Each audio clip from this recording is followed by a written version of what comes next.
Para adorator yang terkasih, kita semua sebagai murid-murid Yesus diutus untuk menjadi pewarta-pewarta kasih, membawa kabar gembira kepada semua orang. Bagaimana pengalaman kita? Apakah tugas menjadi pewarta itu diterima oleh semua orang dengan penuh sukacita dan keterbukaan?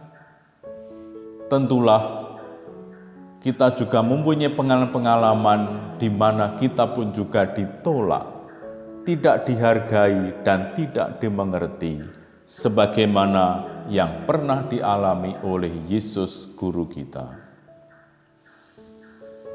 Barangkali bagi sebagian orang, lingkungan terdekat, keluarga, sahabat-sahabat adalah medan yang mungkin paling berat dalam pemberitaan Injil. Di situ hidup orang-orang yang mengenal kita sejak awal, mengetahui banyak sisi kehidupan kita, terutama kelemahan-kelemahan kita. Karena merasa paling mengetahui segala kekurangan kita, mereka menjadi sulit untuk menerima hal baik yang kita sampaikan. Kristus telah memanggil kita untuk menyatakan kehendak Allah, baik melalui kata maupun perbuatan kita. Tetapi orang-orang yang terdekat kita bisa jadi akan menaruh curiga dan tidak mempercayai lagi apa yang kita katakan dan kita lakukan. Risiko yang dihadapi Yesus juga dihadapi oleh orang-orang yang berusaha untuk menyampaikan kehendak Allah kepada sesama. Sebagaimana dikisahkan oleh penginjil Lukas. Lukas juga mengisahkan penolakan yang dialami oleh Yesus di tempat asalnya pada awal-awal kitab Injilnya. Sesudah menyelesaikan puasanya di padang gurun, Yesus kembali ke Galilea dan mulai mengajar di rumah-rumah ibadat. Karena itu ketika datang di Nazaret, Yesus seperti kebiasaan pada hari Sabat, masuk ke sinagoga untuk beribadat. Setiap orang Yahudi yang sudah dewasa boleh membacakan kitab suci di depan umum, tetapi dengan seizin pemimpin sinagoga. Waktu itu Yesus membaca kitab suci dan yang dibacanya pada waktu itu adalah nas dari kitab Nabi Yesaya. Roh Tuhan ada padaku, oleh sebab Ia telah mengurapi aku untuk menyampaikan kabar baik kepada orang-orang miskin. Dan Ia telah mengutus aku untuk memberitakan pembebasan kepada orang-orang tawanan dan penglihatan bagi orang-orang buta, untuk membebaskan orang-orang yang tertindas, untuk memberitakan tahun rahmat Tuhan telah datang. Kemudian Yesus duduk dan kepada semua yang ada dalam sinagoga itu, Ia menyatakan bahwa nubuat Nabi Yesaya itu telah terpenuhi. Nas itu berbicara tentang diri Yesus. Ia datang membawa kabar gembira bagi kaum miskin dan orang yang menderita. Orang-orang yang hadir dalam sinagoga itu membenarkan pengajarannya dan heran mendengar kata-kata indah yang diucapkannya. Mereka senang mendengarkan pengajaran Yesus dan menerimanya dengan baik. Tetapi mereka segera tersadar siapa yang sedang berbicara kepada mereka itu. Bukankah ia ini anak Yusuf? Sulit bagi mereka untuk mengakui perkataan yang diucapkan oleh anak Yusuf, tetangga mereka. Karena tahu asal-usul Yesus, mereka menolaknya. Bagi orang-orang Nazaret itu, mustahil bahwa Yesus, tetangga mereka itu, adalah pribadi yang dinubuatkan oleh para nabi untuk menggenapi kehendak Allah. Bagaimana Yesus menanggapi sikap penolakan orang-orang Nazaret itu? Yesus menanggapi sikap mereka itu dengan menyampaikan dua hal. Pertama, Ia menyampaikan isi pikiran mereka sendiri. Mereka tentu akan mengucapkan pepatah ini kepada mereka. Hai tabib, sembuhkanlah dirimu sendiri. Pepatah ini berarti orang yang mengaku dapat menyembuhkan orang lain harus membuktikan kebenaran ucapannya dengan menyembuhkan dirinya sendiri.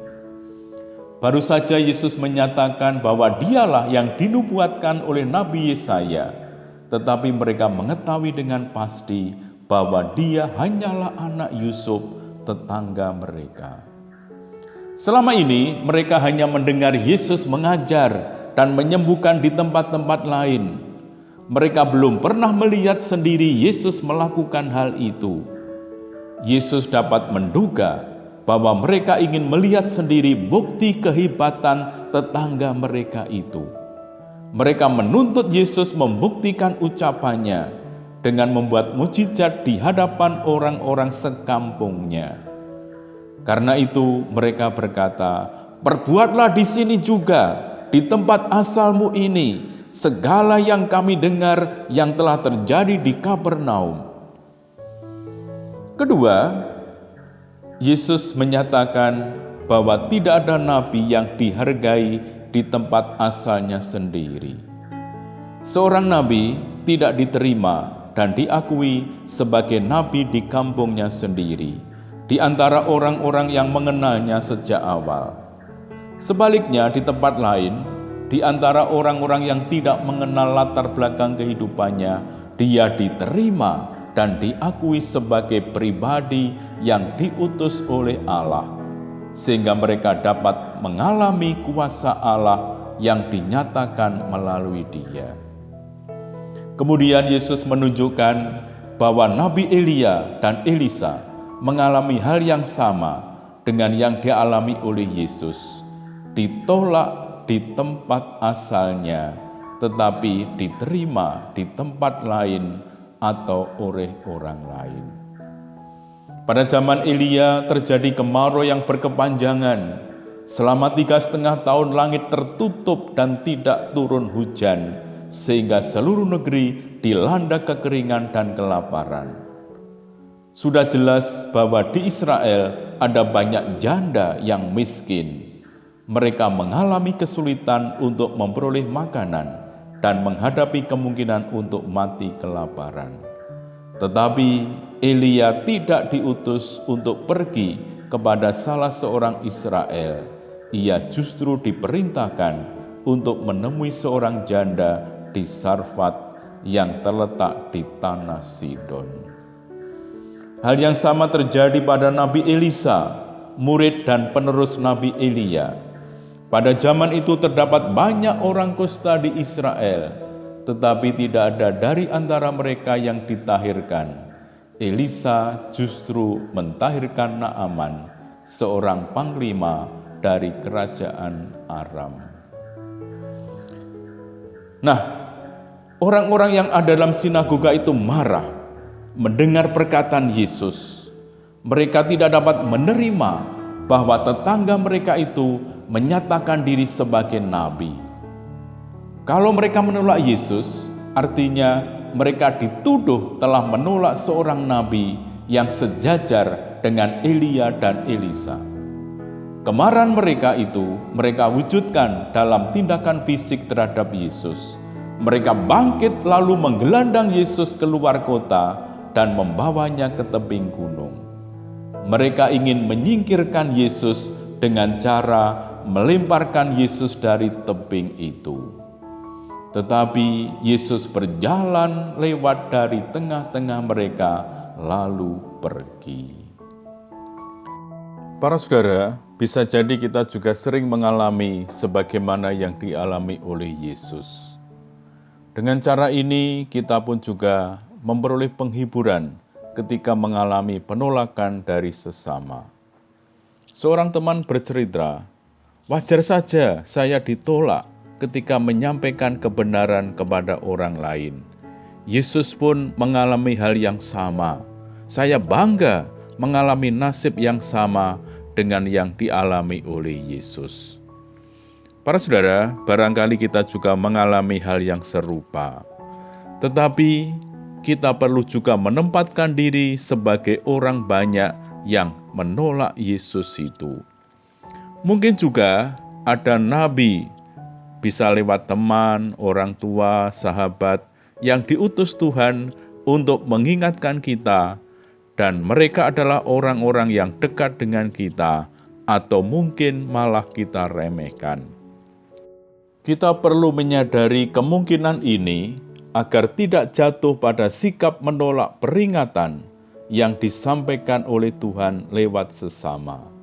Kita perlu berhati-hati kalau menolak orang karena mungkin yang kita tolak itu sesungguhnya adalah nabi, seseorang yang diutus oleh Allah untuk mengingatkan kita.